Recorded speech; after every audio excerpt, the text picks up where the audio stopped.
Hi everybody, welcome back to the channel. This is episode 12, I think, of our TEW9 series in 1993 WWF. We are just a couple of weeks now away from Wrestlemania 9. Let's just head into Raw without me babbling on like I normally do.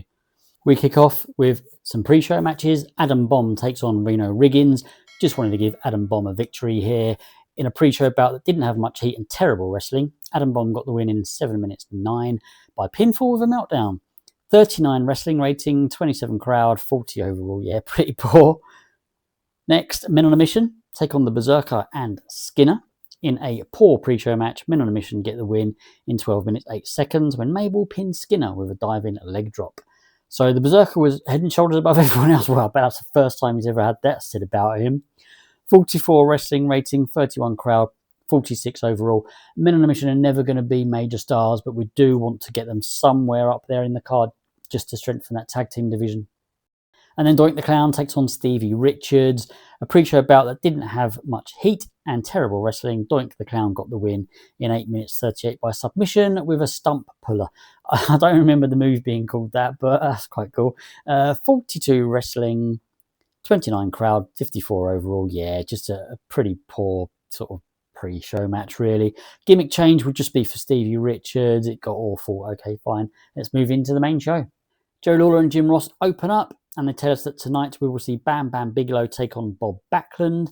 Mr. Perfect will face the Repo Man, and the Mega Maniacs get a tag team title shot against Money Inc. Now, I have said that I'm considering, and it's more likely that Hulk Hogan and Brutus Beefcake will be a permanent tag team. But get a title shot already? 65 overall for this segment. Big Boss Man opens up against Shawn Michaels, and we had great heat and good wrestling. Shawn Michaels got the win in 9 minutes 11 by pinfall with a sweet chin music. This was a storytelling match. 66 wrestling, 65 crowd, 62 overall. So Shawn Michaels, you can tell that he's angry at losing the Intercontinental belt. He really sort of takes it out on the Big Boss Man. Big Boss Man does his best to maybe get a few counters in, but Shawn Michaels is, he's furious and he's just really going all out on the Boss Man to get the victory here. So then we've got a segment with Sergeant Slaughter, and he's inside his office, and he just says, at ease. I've seen a lot in my time, but what I've witnessed from Lex Luger's forearm is beyond regulation. Week after week, superstars are getting knocked out cold from one simple shot. Well, that doesn't fly in my army. As of right now, I'm ordering a full investigation into the apparent superhuman strength of that forearm. We're going to find out exactly what Lex Luger's hiding underneath that skin. And if he's breaking the rules, there'll be hell to pay. Dismissed. So Sergeant Slaughter is launching the investigation. We're just going to go down the route that they did in real life. He's got a metal plate there. It'll be discovered. He'll be ordered to wear some sort of pad.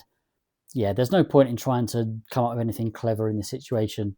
So we're just going to go down the route they did in real life. 75 rating. I'm quite pleased with that. The Beverly Brothers take on the Nasty Boys.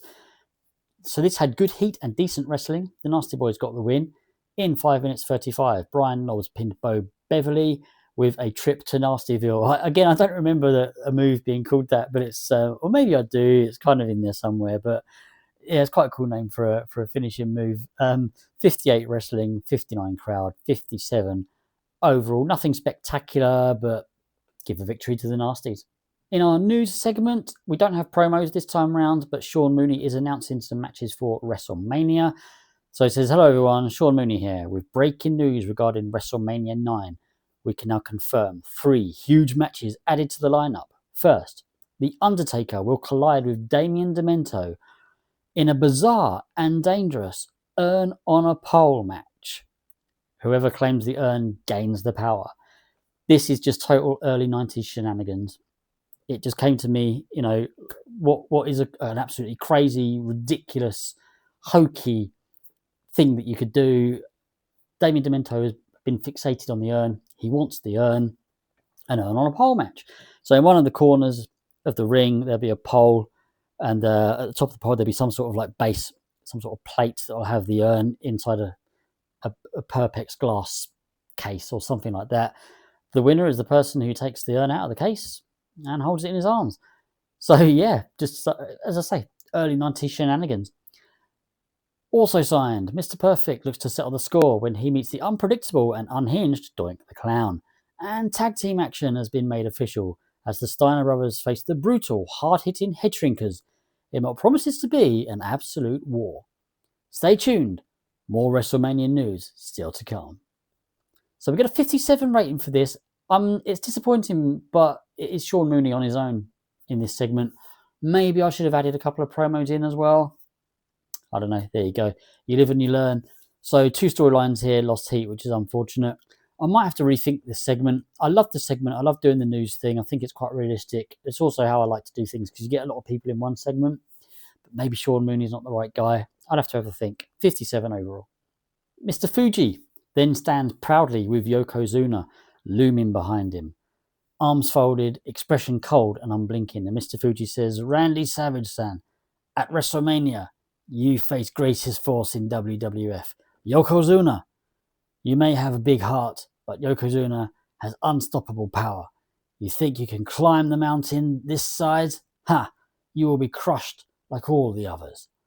Yokozuna steps forward, glaring into the camera, and then Mr. Fuji continues, Savage-san, your spirit will break, your body will fail, and Yokozuna will leave WrestleMania still champion. You cannot escape the bonsai. Yokozuna raises his thumb downward as the segment ends. Just wanted to get Yokozuna on there. I don't think we've hardly used him. I certainly haven't used him in any matches. He probably should have defended the belt by now, but maybe kayfabe, he's defended it on some house shows. Maybe we'll that gets around the whole rule of having to defend it every 30 days.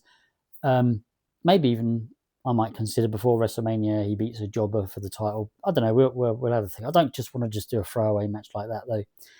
But we get a rating of 66 for this one. Storylines lost heat. Shame. Mr. Perfect takes on the Repo Man. This has brought the rating up a little bit. So in a bout that had great heat and good wrestling, Mr. Perfect defeated the Repo Man in 11 minutes 52. But Repo Man was disqualified when Doink the Clown ran in and attacked Mr. Perfect. 69 wrestling rating, 63 crowd, but 82 overall. I do kind of worry sometimes when I have matches like this. You know, you got a top guy like Mr. Perfect, and I always think, is someone like the Repo Man going to bring that score down? He's only recognisable.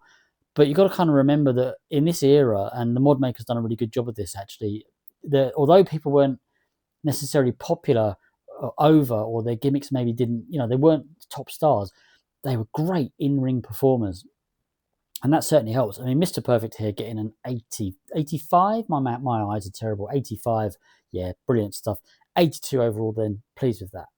Then we have the pallbearer and the Undertaker and pallbearer in a promo. So the Undertaker is with pallbearer inside the Undertaker's workshop as he is constructing a coffin. So he's sort of getting on with it, hammering some nails in or something. I don't know, carrying a piece of the coffin, some plywood or whatever. I don't know what they're made out of. And pallbearer says, oh yes, Damien Demento, you dare reach for the urn. You dare chase a power you cannot possibly comprehend. The Undertaker raises his head slowly, eyes cold and fixed on the camera, and the Undertaker says, Demento, at WrestleMania, you will climb toward a destiny that is not yours. And when you reach for the urn, he pauses, voice dropping to a grave whisper, I will be there to drag you back down into the darkness. And pallbearer says, oh yes, your mind will crumble, Damien, and your soul, Damien Demento.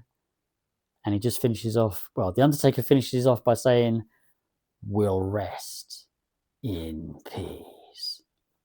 I sometimes I'm a little bit embarrassed doing those impressions. I could go all out, but I'm not going to. Then there's a thunderclap as the segment sort of fades out. 73 rating, pleased with that. The storyline advanced, didn't gain but didn't lose either. Yeah, happy with that one. Bam Bam Bigelow gets his match against Bob Backlund. Yeah, just give Bam Bam a win. Bob Backlund isn't too shabby in the ring. So what do we get here? A good match. Bam Bam Bigelow got the win in 6 minutes 33 by pinfall with a diving headbutt. I do think that a lot of these matches would get higher scores if they were longer. At the moment, I think our show's only an hour and a half. I mean, I do look to increase it to 2 hours soon. From a realism point of view, it wouldn't have happened yet.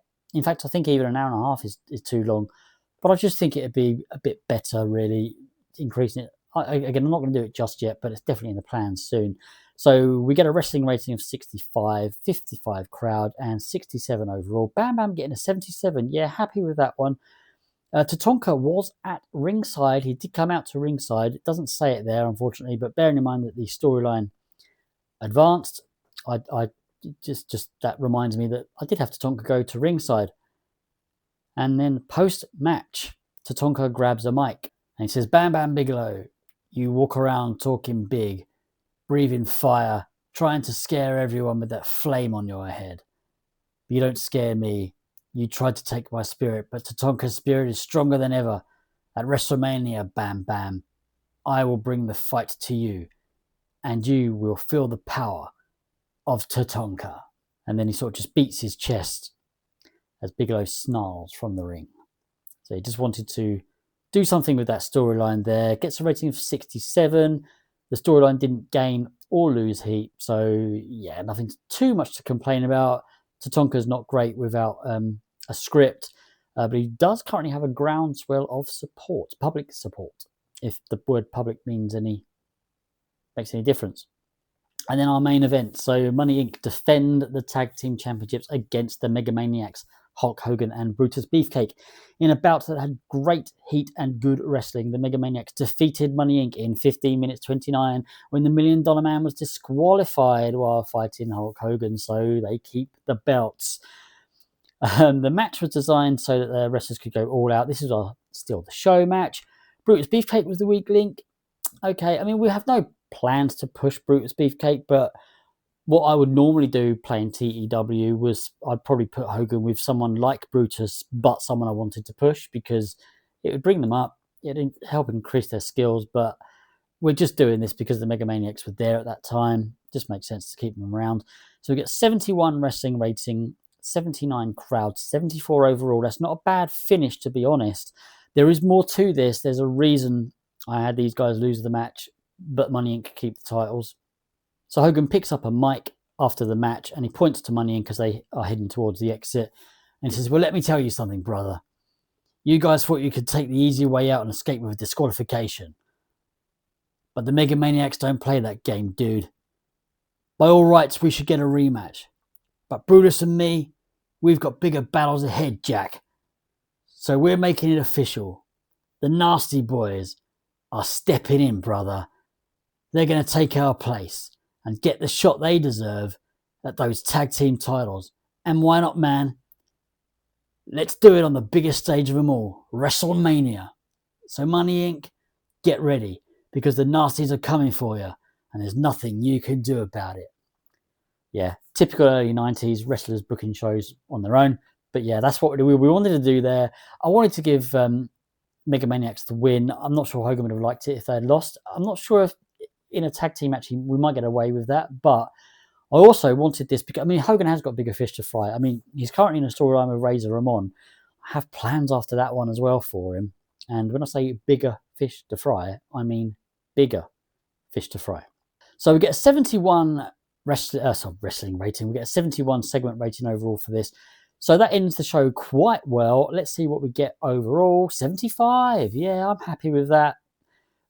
Increasing popularity in 7 regions. Yeah, I'm pleased with that one. So we have got our financial report, 165,000 we've gained there. Yeah, they're pleased with that. Popularity report. Yeah, good stuff. Okay. And there won't be a media scrum, will there? So yeah, I'll see you on the other side. Just a quick look then. Oh, just the one email. Monday Night Raw figures. Okay. Now we had a couple of storylines that lost heat in that Raw. So I do just want to have a quick look at where we're sitting. I mean, they're all still extremely hot. I mean, yeah, we've got nothing to worry about. I just hope when some of these end, because they are coming up to end, especially at WrestleMania, we'll have a few end, we can replace them with storylines that are going to, keep this high standard. So yeah, I'm pleased with how that one went.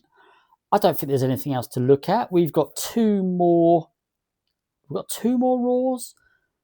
WrestleMania's in 19 days. Yeah, I've got, I think, 2 more Raws until WrestleMania. So, yeah, I hope you've enjoyed this one, guys. I am absolutely loving booking this. And I think some of you already mentioned about how you can sort of see that I'm enjoying it and I'm doing things differently and I'm putting more detail and more effort in.